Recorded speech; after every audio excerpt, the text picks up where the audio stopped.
નમસ્કાર વિદ્યાર્થી મિત્રો, એચઆર્સ બાયોલોજી યુટ્યુબ ચેનલ પર તમારું સ્વાગત કરું છું.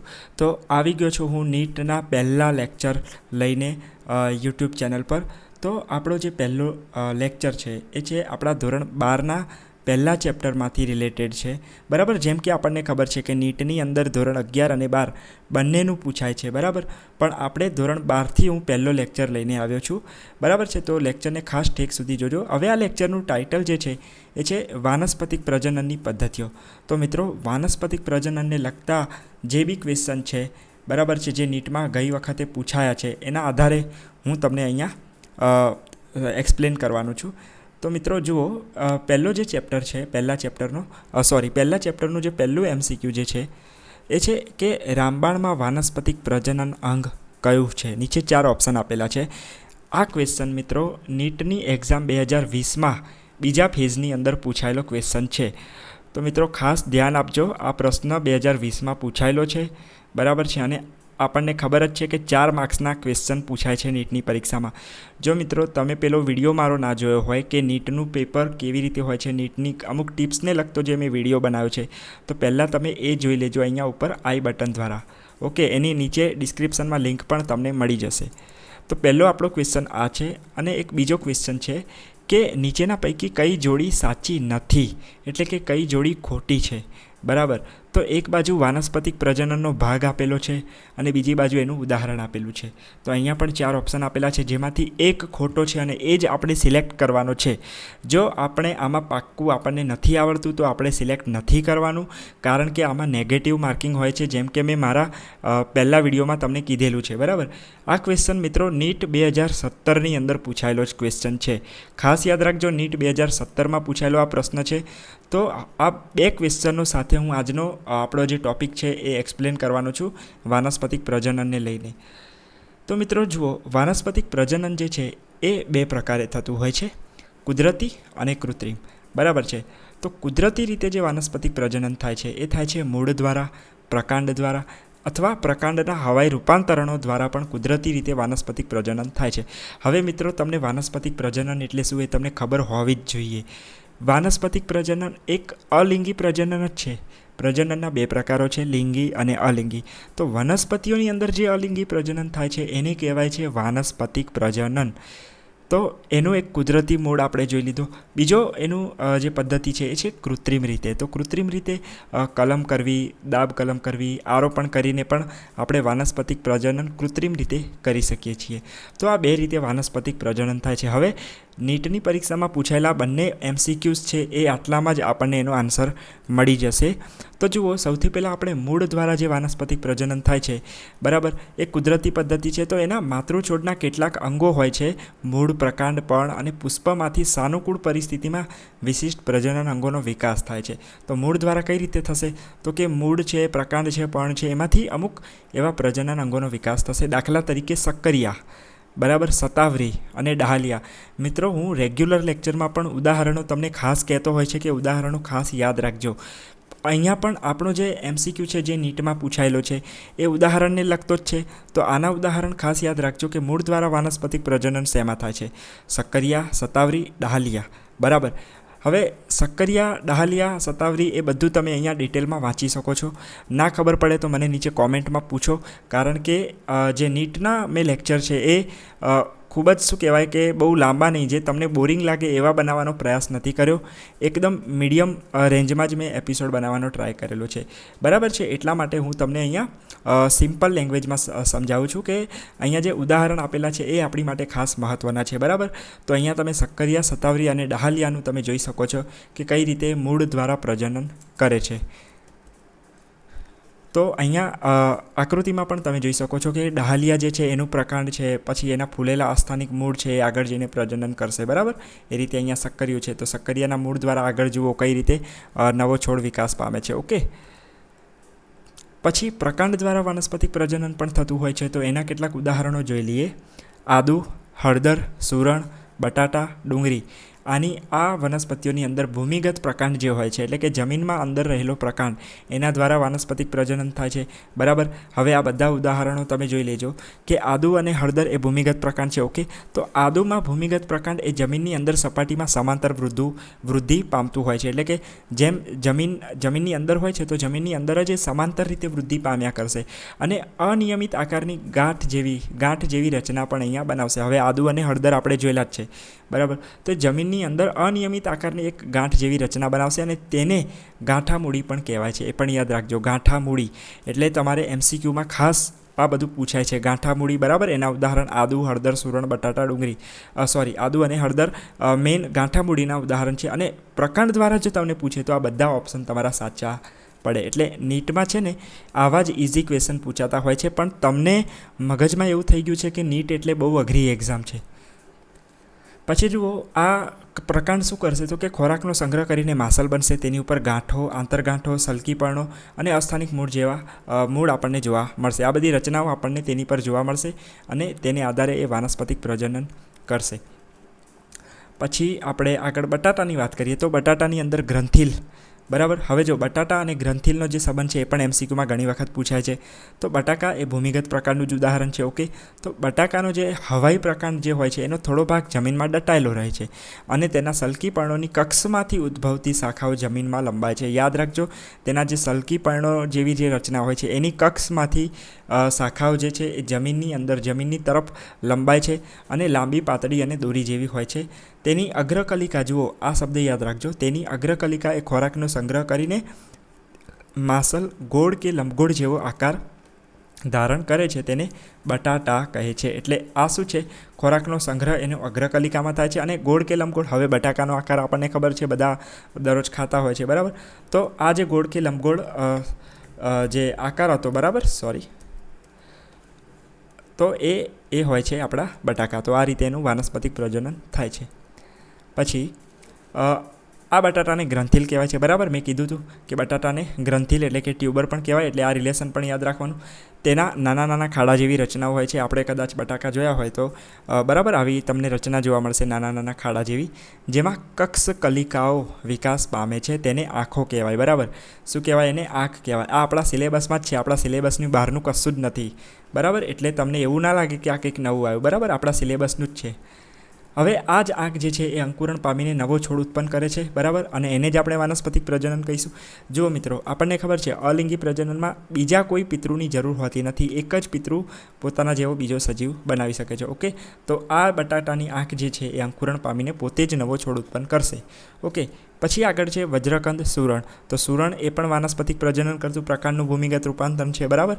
તો સુરણનો જે પ્રકારનો નીચેનો ભાગ છે એ જમીનમાં રહે છે અને હવાઈ પર્ણો દ્વારા ઉત્પન્ન થતા ખોરાકમાંથી વધારાનો ખોરાક સંગ્રહ કરી લેશે અને માસલ અને મજબૂત ગાંઠ જેવું બને છે. હવે તમે સુરણને પણ જોયું હશે, બરાબર. એ પણ એક મજબૂત ગાંઠ જેવી રચના છે, બરાબર. કે જે પણ ખોરાક એને જરૂરિયાત પૂરતો ઉત્પન્ન થાય છે એના પછી જે વધે છે ખોરાક, વધારાનો ખોરાક, એ સંગ્રહ કરી લે છે અને આને આપણે વજ્રકંદ કહીએ છીએ, બરાબર. તેની ઉપર ઉત્પન્ન થતી કલિકાઓ વિકાસ પામશે અને આગળ જઈને નવો છોડ બનશે. સિમ્પલ. તો જુઓ, અહીંયા પ્રકાંડ ગ્રંથિલ જે છે બટાકા, એનું અહીંયા આકૃતિમાં તમે જોઈ શકો છો. તે રીતે આદુની અંદર કેવી રીતે કલિકાઓ અસ્થાનિક મૂળ બનાવે છે. ઓકે, પછી સુરણ છે. અને હવે આપણે ડુંગળી જોઈએ તો ડુંગળી પણ ભૂમિગત પ્રકારનું રૂપાંતર છે. તેનું પ્રકાંડ સંકુચિત બિંબ આકારનું હોય છે. જુઓ મિત્રો, આ જે આકાર છે ને આને બિંબ આકાર કહેવાય, બરાબર. આકૃતિમાં તેની ઉપર સમકેન્દ્રિત રીતે વિકાસ પામતા પર્ણતલ એ ખોરાકનો સંગ્રહ કરીને માસળ ડુંગળીની રચના કરશે, બરાબર છે. કે આની ઉપરથી જુઓ, આ સમકેન્દ્રિત કહેવાય. બધા અહીંયા ભેગા થાય છે એટલે આને સમકેન્દ્રિત કહેવાય. તો સમકેન્દ્રિત રીતે વિકાસ પામશે અને પર્ણતલ જે હોય છે, બરાબર, એ ખોરાકનો સંગ્રહ કરશે અને માસળ ડુંગળીની રચના કરશે. તો આ એનું માસળ પર્ણ કહેવાય, બરાબર, જે આપણે ખાતા હોઈએ છીએ વચ્ચેનો ભાગ. તેના હવાઈ પર્ણો જે હોય છે લીલા અને પોલી ભૂંગળી જેવા હોય છે, જે ખોરાક બનાવે છે. હવે આપણે એના શું કહેવાય, જે પર્ણો છે એ પણ આપણે જોયા છે કે પોલી ભૂંગળી જેવા લીલા હોય છે, આપણે જેને લીલી ડુંગળી કહેતા હોઈએ છીએ, બરાબર. તો એ ખોરાક બનાવે છે અને ભૂમિગત ભાગમાં સંગ્રહ કરશે. તો ડુંગળીના બિંબ આકારના પ્રકાંડ ઉપરથી કલિકાઓ ઉત્પન્ન થશે કે જે વાનસ્પતિક પ્રજનનમાં ભાગ ભજવે છે. એટલે બિંબ આકાર જે આનો છે એના ઉપરથી શું કલિકાઓ ઉત્પન્ન થશે.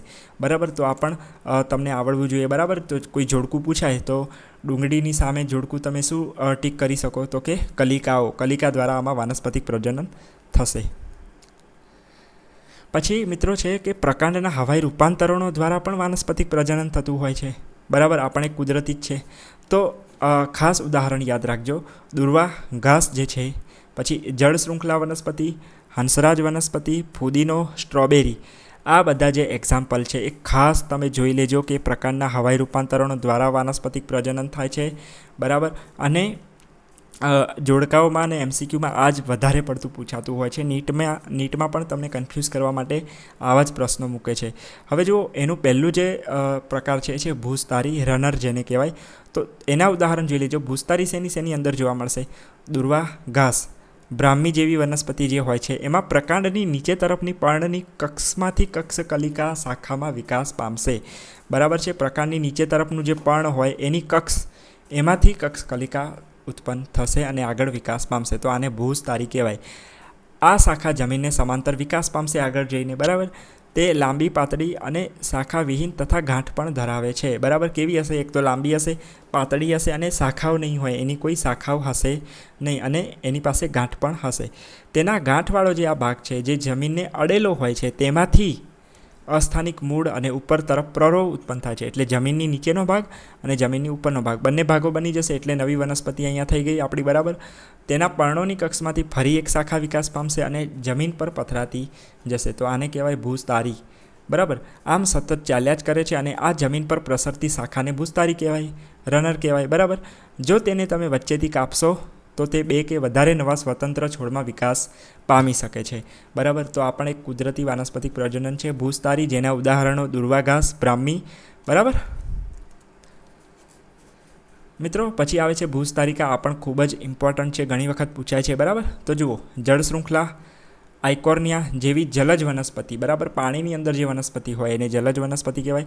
બરાબર, તો આ વનસ્પતિઓ પાણીમાં તરતી હશે અને તેના પર્ણોની કક્ષમાંથી નાજુક પોચી શાખા ઉત્પન્ન થશે અને જેની ટોચ ઉપર નવો છોડ વિકાસ પામશે. જુઓ, નાજુક પોચી શાખા છે, એની ઉપર એક નવો છોડ વિકાસ પામે છે. તો આને કહેવાય ભૂસ્તારિકા. આમ નવા છોડ ઉત્પન્ન કરતી આવી શાખાને શું કહેવાય? ભૂસ્તારિકા કહેવાય, ઓફસેટ કહેવાય. તમે ગૂગલ પર ઓફસેટના ઇમેજીસ જોઈ શકો છો. પછી વીરો. હવે જો, વીરો એ સ્ટ્રોબેરી અને હંસરાજ જેવી જે વનસ્પતિઓ હોય, બરાબર, એમાં ખાસ જોવા મળે છે કે જે ભૂમિગત પ્રકાંડ એની ઉપરથી ઉત્પન્ન થતી પર્ણરહિત શાખા છે. જુઓ મિત્રો, એના પાનની અહીંયા વાત કરવામાં આવી નથી. એ શાખા જમીનની બહાર આવીને કમાન આકારે, કમાનનો આકાર તમે જોયો હશે. બરાબર, કમાન આકારે વિકાસ પામશે અને ફરીથી જમીનમાં પાછી દાખલ થઈ જશે. ત્યાં તેની ટોચ ઉપર નવો છોડ ઉત્પન્ન થશે.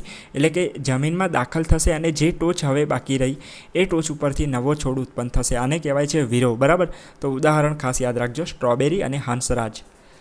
આમ કમાન આકારે વિકાસ પામતી આવી શાખાને શું કહેવાય? વીરો કહેવાય. પછી આવે છે અધોભૂસ્તારી, સક્કર જેને કહેવાય. તો જુઓ, ફુદીના જેવી વનસ્પતિ જે હોય છે એમાં ભૂમિગત પ્રકાંડમાંથી વિકાસ પામતી શાખા એ જમીનમાંથી જ સપાટીની નીચે જમીનને સમાંતર, જુઓ, જેમ જેમ જમીન આગળ વધશે એમ જમીનને સમાંતર આડી રીતે વિકાસ પામશે. બરાબર, આ એની શાખાની વાત કરવામાં આવી છે અને થોડે અંતરેથી તેની ગાંઠમાંથી નવી શાખા ઉત્પન્ન કરશે. એટલે જેમ જેમ જમીનની નીચેથી આગળ વિકાસ પામતી જશે તેમ તેમ તેના જે ગાંઠો હોય છે ગાંઠામાંથી નવી નવી શાખાઓ ઉત્પન્ન થયા કરશે. તો આને અધોભૂસ્તારી કહેવાય. આવી જમીનને સમાંતર વિકાસ પામતી શાખાને શું કહેવાય? અધોભૂસ્તારી. આમ આ વનસ્પતિઓ કુદરતી રીતે વાનસ્પતિક પ્રજનનમાં ભાગ લે છે. બરાબર, હવે જુઓ, આમાં માનવનો કોઈ રોલ નથી. માણસ ત્યાં નથી જતું એનું જે શાખા હોય છે જમીનમાં આડી રીતે સમાંતર કરવા. માણસ કોઈ જતું નથી કે કોઈ વૈજ્ઞાનિક જતું નથી. આ કુદરતી રીતે થાય છે. બરાબર, તો આ બધા ઉદાહરણો આપણે જોયા એ કુદરતી છે. બરાબર, હવે જુઓ, ભૂસ્તારીની અંદર જુઓ તમે, માર્સિલિયાનું ફરી અહીંયા ઉદાહરણ આપેલું છે, આકૃતિ બતાડેલી છે. એ રીતે જળ શૃંખલાની અંદર ભૂસ્તારિકા થાય છે. આ પણ આપણા બુકની અંદર બેસ્ટ એક્ઝામ્પલ આનું આપેલું છે. બરાબર, અને જુઓ, આ કમાન આકારની શું છે? એની શાખા. બરાબર, તો આ વિરોહની અંદર સ્ટ્રોબેરીનું એક્ઝામ્પલ આપેલું છે કે કઈ રીતે એની એક શાખા આમ કમાન આકારે બહાર આવીને પાછી અંદર જશે ને ત્યાંથી નવો છોડ ઉત્પન્ન કરશે. પછી જુઓ મિત્રો, ખોરાકના સંગ્રહ કરવા માટે અને પ્રજનન કરવા માટેના પ્રકાંડના રૂપાંતરો કેવા હોય છે? તો કનક વનસ્પતિના નામ યાદ રાખજો. કનક અને રામબાણ, જુઓ મિત્રો રામબાણ જે આપણો ક્વેશ્ચન હતો ને રામબાણ, તો કનક અને રામબાણમાં શું થશે, કક્ષક કલિકા અને પુષ્પકલિકા, રામબાણની અંદર પુષ્પકલિકા એ સૌ પ્રથમ ખોરાકનો સંગ્રહ કરીને માસલ બને છે અને પિતૃ છોડથી અલગ પડશે અને નવી વનસ્પતિનું સર્જન કરશે. શું કરશે, ખોરાકનો સંગ્રહ કરી લેશે, જે પણ ખોરાક એણે બનાવ્યો છે એ સંગ્રહ કરશે, માસલ બનશે, પછી એના પિતૃ છોડથી અલગ બનશે. હવે એની પાસે ખોરાક છે તો એ પોતે નવી વનસ્પતિનું સર્જન ત્યાંથી થઈ શકશે. તો આવી રૂપાંતરિત કલિકાને શું કહેવાય, પ્રકલિકા કહેવાય. જુઓ મિત્રો પ્રકલિકા, તો રામબાણ એનું ઉદાહરણ ખાસ યાદ રાખજો, પૂછાય છે બરાબર. અબૂટી છે, તો આવી વનસ્પતિઓમાં અને કનકમાં કક્ષકલિકાઓ જોવા મળે છે. તો ઉદાહરણો ખાસ યાદ રાખજો. જુઓ મિત્રો આપણો જે ક્વેશ્ચન હતો કે રામબાણમાં વાનસ્પતિક પ્રજનન અંગ કયું છે, તો હવે તમે આરામથી આનો જવાબ શોધી શકો છો બરાબર. તો રામબાણની અંદર આ મિત્રો આકૃતિ આપણી NCERTની બુકમાં આપેલી છે બરાબર, કલિકા બરાબર. તો પ્રકલિકા એનો સાચો આન્સર છે બરાબર. તો બીજા ઓપ્શન પણ તમારે જોઈ લેવાના છે કે આ દાખલા તરીકે બટાકામાં જોવા મળે છે બરાબર, ભૂસતારી, ગાંઠામૂળી. તો આ બધું તમારે ક્લિયર કરવા પડે, ત્યારે જઈને તમને આ નીટનો ક્વેશ્ચન કમ્પ્લીટ આવડે અને નીટમાં જ્યારે તમે બેસો ત્યારે તમને ઇઝી પડશે. પર્ણ દ્વારા વાનસ્પતિક પ્રજનન કઈ રીતે થતું હોય છે, તો પાનફૂટી નામનું જે વનસ્પતિ છે બરાબર, એ આકૃતિ એની સરસ આપણી બુકમાં આપેલી છે. એની જે પર્ણની કિનારી હોય છે એના પરથી કલિકાઓ ઉત્પન્ન થાય છે અને આવી જ કલિકાઓ એ નવા છોડમાં આગળ જઈને વિકાસ પામશે બરાબર. પછી રામબાણ અને અબૂટી જે છે, ઓક્ઝેલિસ જેવી વનસ્પતિઓમાં પુષ્પકલિકાઓ નવા છોડ ઉત્પન્ન કરશે. ઓકે. ડાયસ્કોરિયા જે છે કનક, એનું બીજું નામ પણ ખાસ યાદ રાખવાનું બરાબર, તો કારણ કે MCQમાં ગમે તે પૂછી શકે છે. આ કનકમાં કક્ષીય કલિકાઓ દ્વારા વાનસ્પતિક પ્રજનન થાય છે. કક્ષીય કલિકાઓ અને પુષ્પકલિકાઓ એ બંને ડિફરન્સ યાદ રાખવાનો છે. જુઓ અહીંયા આકૃતિમાં પુષ્પીય પ્રકલિકા તમને અહીંયા આપેલું છે બરાબર, અને આ આકૃતિમાં કનકની પ્રકલિકા આપેલી છે. પછી જુઓ આપણો બીજો પ્રશ્ન હતો કે નીટ 2017માં પૂછાયેલો કે નીચેનામાંથી કઈ જોડ સાચી નથી એટલે કે ખોટી છે. તો જુઓ ભૂસ્તારિકા આપણને જળકુંભીમાં જોવા મળે છે, સાચું છે. આંખ છે બટાકામાં જોવા મળે છે, સાચું છે. ગાંઠામૂળી આપણને આદુમાં જોવા મળે છે, એ પણ સાચું છે. વીરો રામબાણમાં નથી જોવા મળતું, હમણાં જ આપણે જોયું. તો પછી વીરો શેમાં જોવા મળે છે, હંસરાજમાં. શેમાં જોવા મળે છે, હંસરાજમાં. જુઓ આ રહ્યું. તો વાનસ્પતિક પ્રજનનની અન્ય પદ્ધતિઓમાં દુર્વા ઘાસમાં ભૂસ્તારી જોવા મળશે, જળ શૃંખલામાં ભૂસ્તારિકા જોવા મળશે, હંસરાજમાં વિરોહ જોવા મળશે અને ફુદીનામાંથી અધોભૂસ્તારી રચનાઓ સમાવેશ થાય છે. તો તમને આ બે ક્વેશ્ચન બહુ સરસ રીતે ક્લિયર થઈ ગયા હશે, હું એવી આશા રાખું છું. એની સાથે સાથે કૃત્રિમ પદ્ધતિઓ જે છે, કલમ કરવી, દાબ કલમ કરવી, એ જો કે આપણા NCERTના સિલેબસમાં નથી, પણ NCERT માટે તમે વાંચી શકો છો બરાબર. આપણી કુદરતી પદ્ધતિઓ અહીંયા પૂરી થાય છે. ઓકે મિત્રો, વિડીયો ગમ્યો હોય તો પ્લીઝ લાઇક કરીને એન્કરેજ કરજો. તમે જો લાઇક કરશો તો મને આવા વિડીયો બનાવવાની વધારે ને વધારે મજા આવશે, તમે સમજો છો. ઓકે, તો ચેનલ હજુ જેણે સબસ્ક્રાઈબ નથી કર્યું પ્લીઝ સબસ્ક્રાઈબ કરી લેજો. મળીએ આપણા નીટના નેક્સ્ટ લેક્ચરની અંદર.